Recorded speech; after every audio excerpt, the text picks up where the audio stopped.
our incentive chart entitled Race to Win. It's not all about winning, but it's about maintaining the gap between each group. For example, the group 1 reached the 50 point. So, when I say maintaining the gap, when the group 2 participate or answer or respond to my question, they will decide if they move or the first group will go back. So that's the point of this. It's not about teaching about the last point, but it's all about maintaining the gap. And this fulfills our motivation. This group, I will give them a poetry or this activity called blackout poetry, which they solve the puzzle of this poetry. Group 1, Group 2, Group 3, and Group 4. Each group must present and analyze their poetry so that they can answer it properly. I will give you 5 minutes to answer it, then 2 minutes to present each one.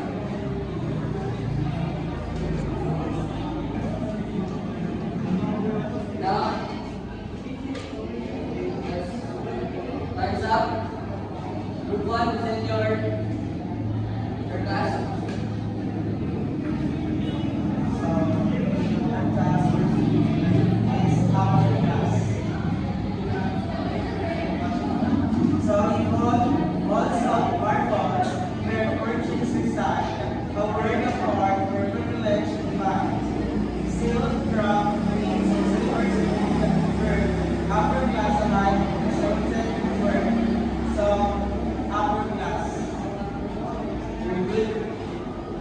Now, group 1 will move their go first.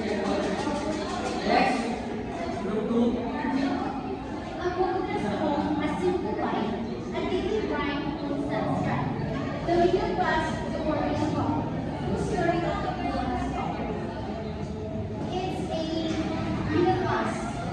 Very good. Then, decide. If you move, group 2 will decide. Group 2. Decide your points. You will move forward or you will Move. then proceed to group 3.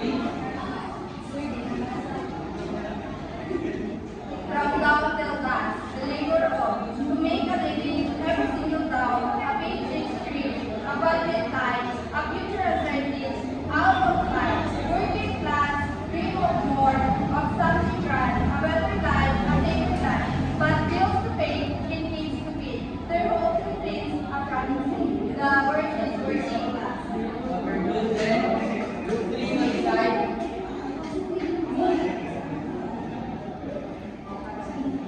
Then how about group 4?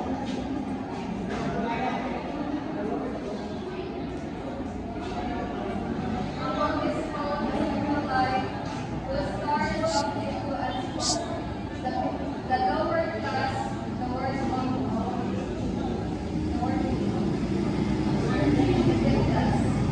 I prefer lower class. Very good. Group 4. Then let's proceed to our next activity, which is called Remote Puzzle. In this puzzle, or in this activity, you must analyze the puzzle so that you can pick up the right answer.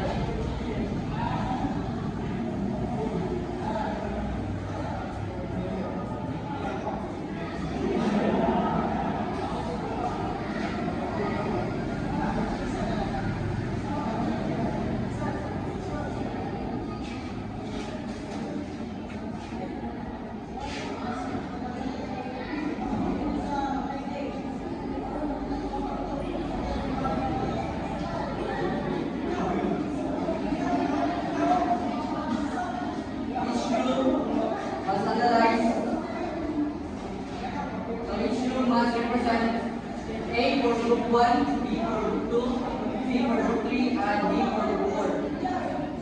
Group 1, group 2, group 3, and group 4.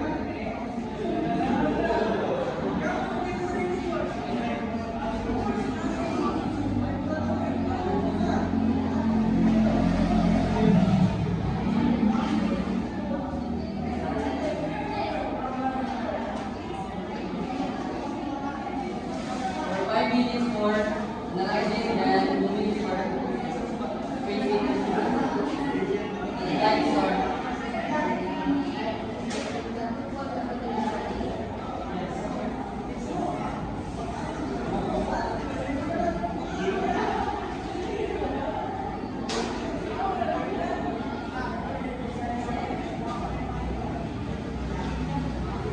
Are you done? Now, tracing the front.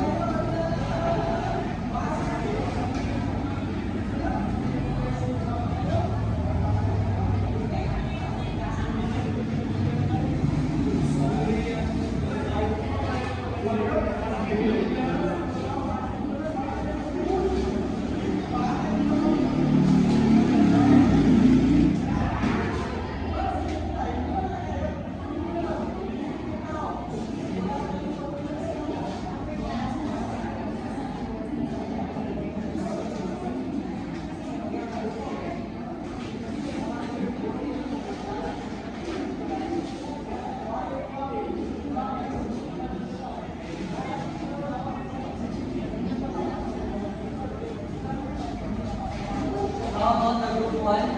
Ladies and gentlemen.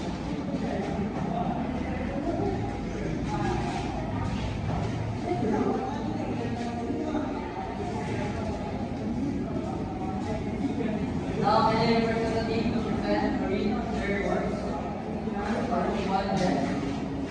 This group plan includes all criticisms, business owners, technicians, and invention makers.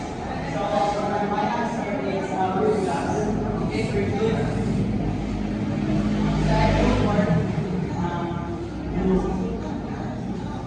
How about group 2 here? Which is characterized by education, stable employment, and focus on consumption. It is a middle class. Very good. Group 4. Move. How about group 3? Working class, technically composed of laborers, factory workers, and service industry employees. This class often faces challenges related to job security and income. Working class. Very good. Group 4. Move. How about the group 4? This group includes individuals living in poverty of lacking access to basic services like healthcare and education. Issues such as underemployment are prevalent here. So the answer is lower class. Okay, very good. Group 4.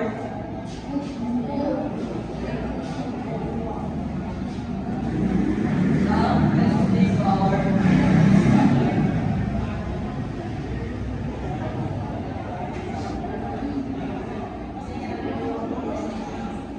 before that, based on our daily activities, you have an idea about our topic. Group 3, Sabian. Maybe it is all about the social class. Okay, good. How about group 2? Informal social classes and nation. Very good. Then, group 1. Group 1, group 3, so side. How about group 3? So, our topic is all about social classes in Asia.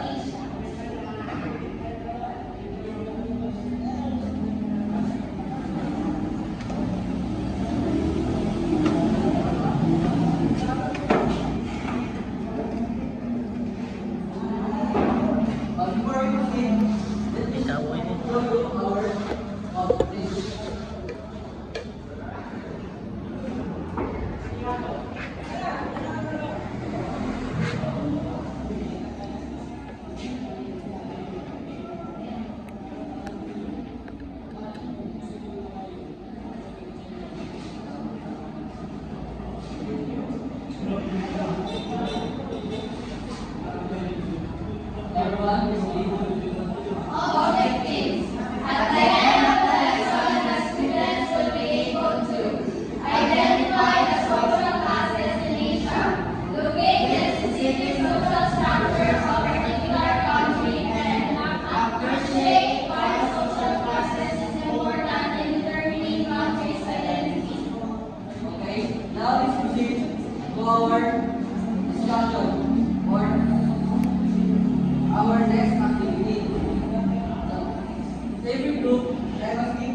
5 minutes to analyze and 5 minutes to present the plan. But group 2,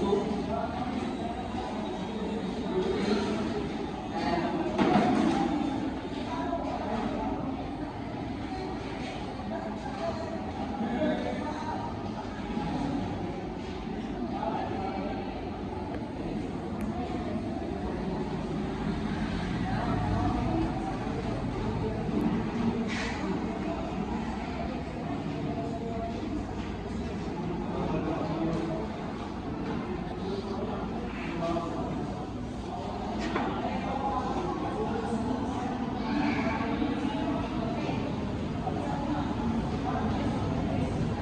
are you done? Okay, with the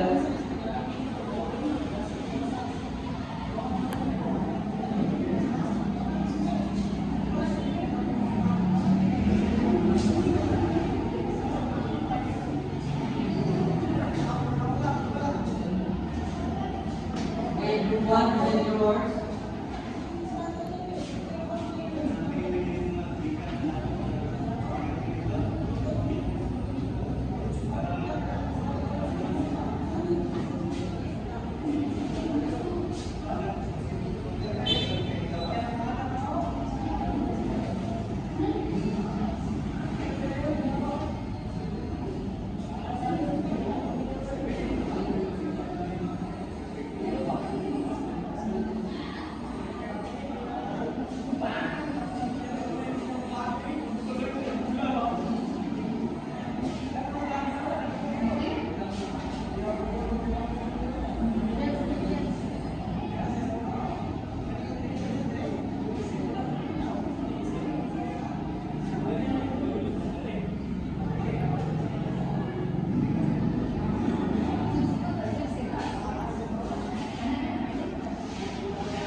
Okay, group 1, present So, example is our class. This group plan the principal businesses owners of the locations and collection figures. In nation countries, this class can also define ownership and family right. So, in our class, we know that this includes our business owner. So, here in the Philippines, as part of the Asia, we have a lot of upper class. For example, na lang here is the Hong Kong Marcos family. So, there are politicians, then a lot of businesses na working in the system of the Philippines. So, a lot of family belongs to the upper class. Then group 1, move forward. Okay. Then how about the group 2?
Group 3, move forward. And how about group 4?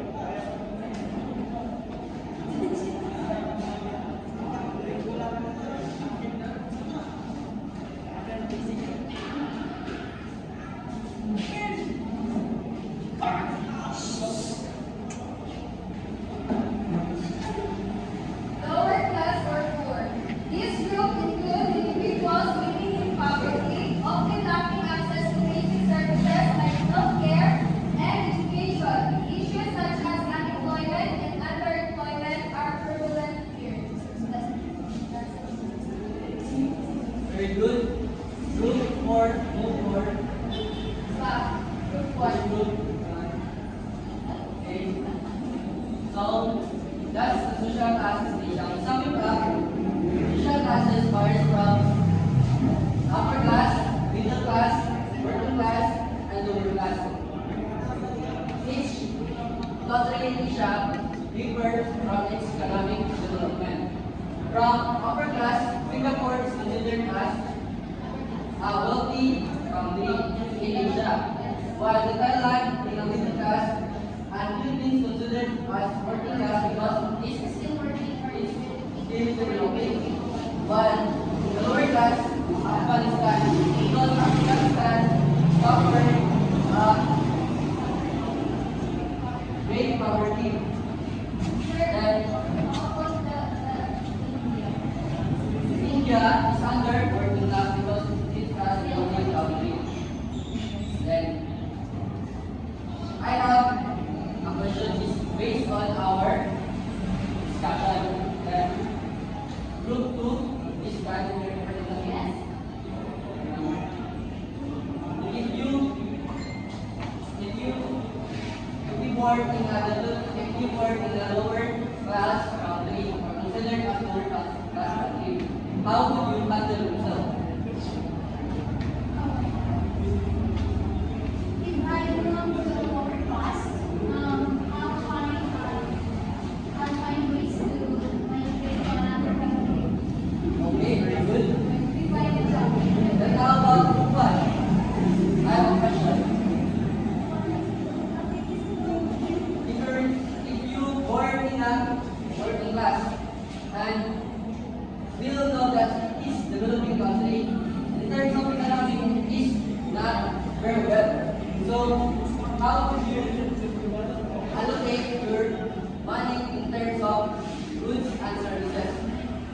So, me, I given a chance now. So, I will work hard and earn money because I know that Philippines is rather developed and developing country. So, if I get a chance to, I will go abroad. To migrate some job opportunity like say like sa kanang Singapore, job opportunity. Okay, very good. Then side move forward. Move. Well, that's all